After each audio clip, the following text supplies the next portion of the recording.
Welcome to the fifth topic of Indian polity.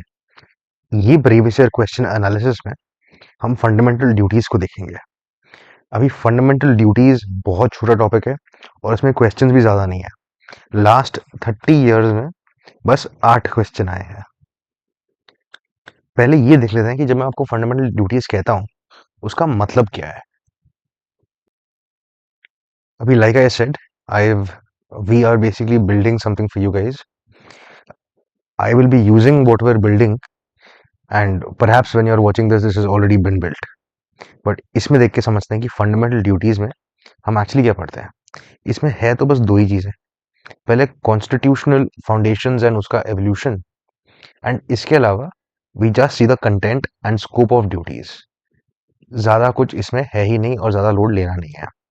When I say constitutional foundations and उसका evolution, what I am basically asking you to do is answer a few simple questions. Again, it's not very complicated in this. जैसे कि you should first no कि जो fundamental duties है उनका constitutional basis क्या है, कौन से आर्टिकल से आए हैं, नॉन सिटीजन को वेदर एप्लीकेबल है या नहीं है, ये बेसिक आइडिया।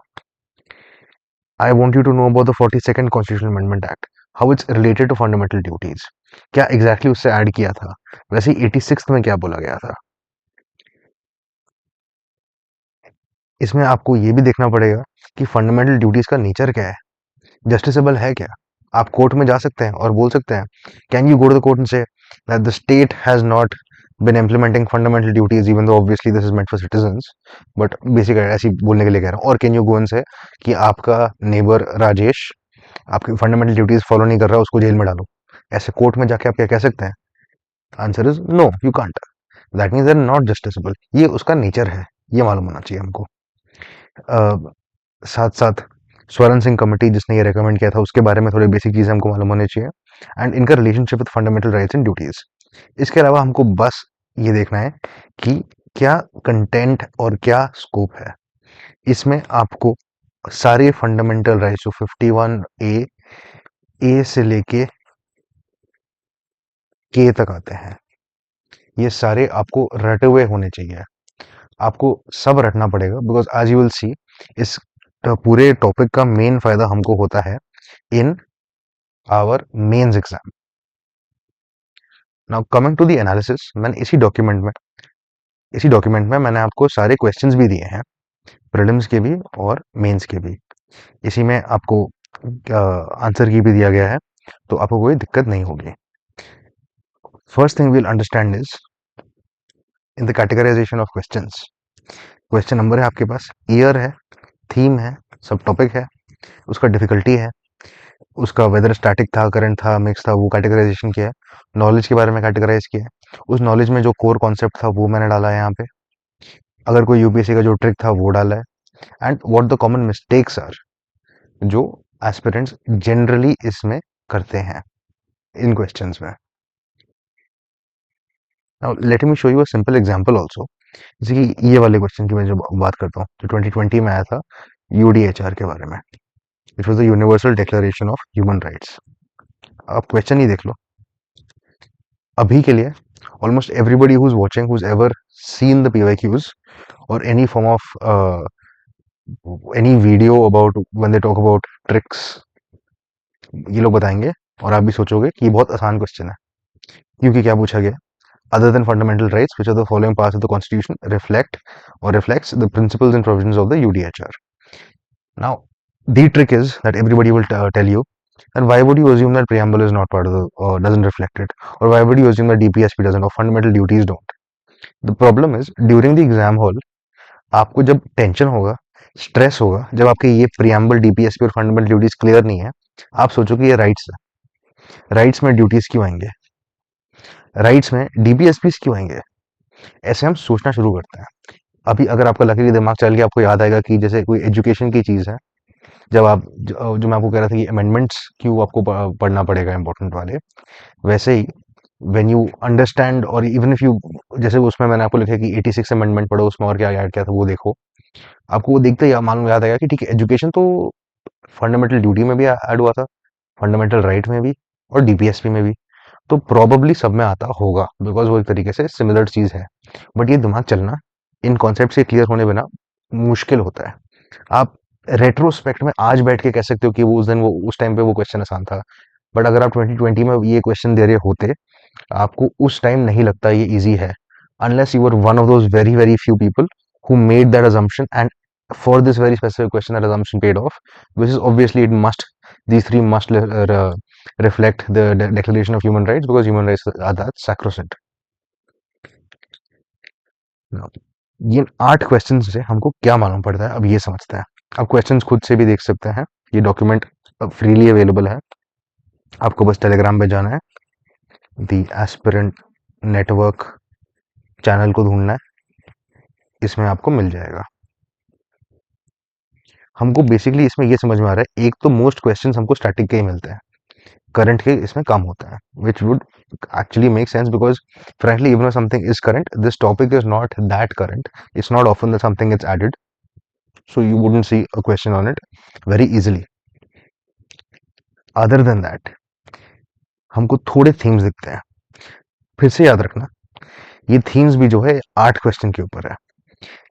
ये थीम्स देख के भी हमको क्या ही मालूम पड़ रहा है, एक तो लिस्ट मालूम होनी चाहिए, दूसरा प्लेसमेंट, कि ये क्या कुछ फंडामेंटल राइट में आता है या डीपीएसपी या फंडामेंटल ड्यूटी में आता है, वेदर इन्फोर्सेबल है नहीं है, बस राइट्स इंडिविजुअल रिलेशनशिप भी छोड़ दो, that you'll understand as you read fundamental duties very easily. It's basically a part of everything else.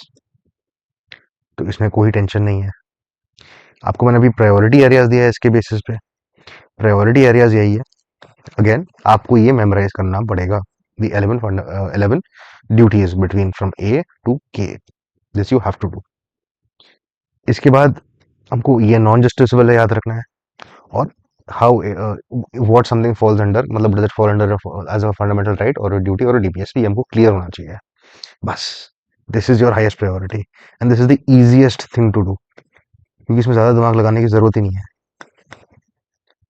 Other than this I will also recommend कि जो 42nd अमेंडमेंट था, जो स्वर्ण सिंह कमेटी के बेसिस पे ऐड किया था, वो आपको इन जनरल आइडिया होना चाहिए कि before when they were just 10 what was added specifically by the 86th, जो के है बेसिकली एजुकेशन के बारे में है, के से अब नॉलेज करके याद रख सकते हैं। वो था इसका इंस्पिरेशन, जो यूएसएसआर था, यूएसएसआर से जो था वो याद रखना है बस। इसके बाद आई ऑल्सो से दैट जो इंटरप्रेटिव यूज है ना, जैसे अगर कोई स्पेसिफिक एनेबलिंग लॉ है, जैसे कि prevention of insults to national honour act, ये हमको ऐसे लॉज मालूम होने चाहिए, सिंपली बिकॉज अगर अगर कोई भी लॉ डीपीएसपी को इम्प्लीमेंट करता है या फंडामेंटल राइट्स को इम्प्लीमेंट करता है, उसको हम इंपॉर्टेंट मानते हैं कि उससे क्वेश्चंस बन सकते हैं। उसी उसी पे based, with that same very very same logic, I would also recommend कि फंडामेंटल ड्यूटीज को जो लॉज इंप्लीमेंट करते हैं, इसलिए हमको मालूम होना चाहिए, because we study these two, it is but natural कि हमको ये भी एक बार देख लेना तो चाहिए। प्लस ऑफ कोर्स मेंस में ये मेन बेनिफिट, अब देखना मेंस में जो काम आता है। अभी मैं आपको वेरी क्लियरली बोलता हूँ, मेंस में डायरेक्ट क्वेश्चन फंडामेंटल ड्यूटीज में तो लास्ट फ्यू ईयर्स में नहीं आया है, बट अगर हम सारे रट लें, आप कहीं भी कुछ लिख रहे हो ना, कि मान लो एथिक्स भी हो गया, या anything in society, anything that involves human beings और मोरालिटी,